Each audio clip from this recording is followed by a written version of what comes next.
இன்னைக்கு நம்ம இந்த வீடியோவில் பார்க்க போகிற விஷயம்னு கேட்டிங்கன்னா, அடுத்த வாரம் வர ஸ்மாக் டவுனில் ஒரு மிகப்பெரிய சம்பவம் நடக்க போகுது. அதை பற்றி இப்போ டீட்டெயில் கிடச்சிருக்கு. அதை பற்றி என்னன்றது தெரிஞ்சுக்கலாம். அதெல்லாம் தெரிஞ்சுக்கிறது முன்னாடி நீங்கள் நம்ம சேனலில் சப்ஸ்கிரைப் பண்ணிச்சுக்க. இதே போல் இன்ட்ரெஸ்டிங்காக ரெஸ்லிங் பார்க்குற உங்கள் ஃப்ரெண்ட்ஸுக்கு இந்த வீடியோ ஷேர் பண்ணி விட்டுட்டு தொடர்ந்து பாருங்கள். இந்த வாரம் நடைபெற்ற ராவில் தான் அதை பற்றி ஹிண்ட் கொடுத்துருக்காரு. அது என்னன்னு கேட்டிங்கன்னா, சிஎம் பங்கு பேசுனதை பற்றி நம்ம தமிழில் ஒரு வீடியோ போட்டுருக்கோம். அதை பார்த்துருந்தீங்கன்னா உங்களுக்கு தெரிஞ்சிருக்கும். சிஎம் பங்கு வந்து செத் ரோலின்ஸையும் சரி ரோமன் ரிங்ஸையும் சரி பயங்கரமாக ட்ரோல் பண்ணியிருப்பாரு. அது மட்டும் இல்லாமல் பயங்கரமாக எச்சரிக்கையும் பண்ணியிருப்பாரு. ஏன்டா இப்படிலாம் பண்ணிக்கிட்டு இருக்கீங்கன்ற மாதிரிலாம் நக்கல் பண்ணியும் பேசியிருப்பாரு. அது மட்டும் இல்லாமல் பால் ஹீமன் தன்னோட ஆளுன்ற மாதிரி சொல்லியிருப்பாரு. அது மட்டும் இல்லாமல் அடுத்த வாரம் அதாவது வார ஸ்மாக் டவுன் எங்கே நடக்க போகுது, ஃப்ரைடே நைட் ஸ்மாக் டவுன் லண்டனில் நடக்க போகுதுன்ற மாதிரி சொல்லி அந்த லண்டனில் நடக்க போகிற ஸ்மாக் டவுனில் என்ன நடக்க போகுதுன்னு கேட்டிங்கன்னா, ஒரு பிக்கெஸ்ட் கான்ட்ராக்ட் சைனிங் நடக்க போகுது அப்படின்ற மாதிரி சொல்லியிருப்பாங்க.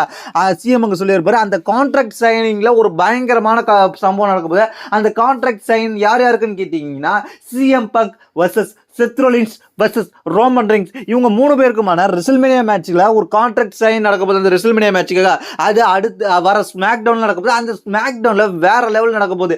ஏற்கனவே நடந்து முடிஞ்ச ஸ்மாக் டவுன்லேயே பார்த்தீங்கன்னா தெரிக்க விட்டாங்க. 3 பேருமே சம்பவம் பண்ணி விட்டு போனாங்க. 3 பேருமே சம்பவம் பண்ணி ஒவ்வொருத்தவங்களும் பயங்கரமாக பர்ஃபார்மன்ஸ் பண்ணாங்க. ரோமன் ரிங்ஸ் ஸ்டீல் ஸ்டெப் எடுத்து அடிக்கிறதா இருக்கட்டும், செத் ரோலின்ஸ் பயங்கரமாக பாஞ்சு டிஷர்ட் அந்த அவரோட கோட்டை கழட்டி போட்டு அடிக்கிறதா இருக்கட்டும், சிஎம் பங்கு வந்து உங்களெல்லாம் ஒரு 2 பேரையும் அடிச்சு போட்டு நான் தாண்டா இதுக்கு போறேன்னு சொல்லி ரெஸ்ல்மேனியாவில் அவங்க முடிக்கிறேன்னு சொல்லி கை காமிக்கிறதா இருக்கட்டும், எல்லாமே பயங்கரமான சம்பவமாக நடந்துச்சு.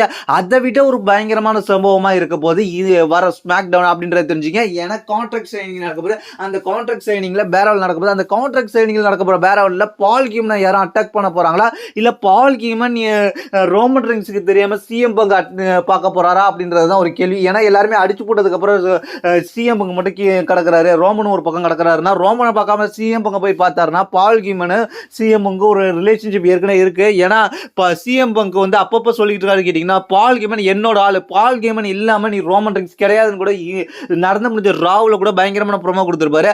அதனால அடுத்த வாரம் பயங்கரமா இருக்க போது என்ன நடக்க போகுது அப்படின்றத பொறுத்து தான் போகணும். ஏன்னா இது வந்து இவங்க 3 பேருக்கான ஒரு நார்மல் மேட்ச் இல்லாம வேற ஏதாவது மேட்ச் ஃபிக்ஸ் பண்றதுக்காக கூட இவங்க வந்து கான்ட்ராக்ட் சைனிங் வைக்கலான்ற மாதிரி எதிர்பார்க்கப்படுகிறது. இதை பற்றி உங்களுடைய கருத்து கீழே உள்ள கமெண்ட்ஸ் பண்ணுங்க. தேங்க்ஸ் ஃபார் வாட்சிங்.